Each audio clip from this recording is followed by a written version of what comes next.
ৰেঙনি চেনেলত সম্প্ৰচাৰিত হৈ যোৱা আইনা ধাৰাবাহিকত গৌৰীৰ চৰিত্ৰৰ যোগেদি জনপ্ৰিয়তা অৰ্জন কৰা অসমৰ জনপ্ৰিয় অভিনেত্ৰী আলিস্মিতা গোস্বামীৰ খবৰটো বাৰু আপোনালোকে পালেনে?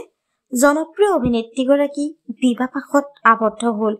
তেওঁ কাৰ সৈতে বিবাহপাশত আবদ্ধ হ'ল, তেওঁ স্বামীয়ে কি চাকৰি কৰে, সবিশেষ জানিব পাৰিব আজি এই ভিডিঅ'টোৰ জৰিয়তে।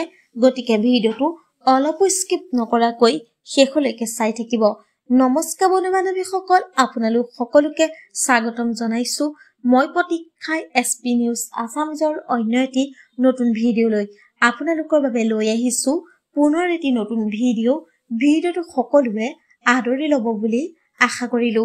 আহক আজি ভিডিঅ'টোৰ পৰৱৰ্তী অংশলৈ আগবাঢ়ো। হয়, অসমৰ জনপ্ৰিয় অভিনেত্ৰী আলিস্মিতা গোস্বামী বিবাহপাশত আবদ্ধ হ'ল। পোনপ্ৰথমে আমি আমাৰ চেনেলৰ তৰফৰ পৰা জনপ্ৰিয় অভিনেত্ৰীগৰাকী যুগ্ম জীৱনৰ অলেখ সুজুত শুভকামনা জনাইছো। বন্ধু বান্ধৱীসকল, আপোনালোকে আলিস্মিতা গোস্বামীৰ অভিনয় চাই কেনে পায় নিশ্চয় এটি কমেণ্ট কৰি জনাব। ধন্যবাদ।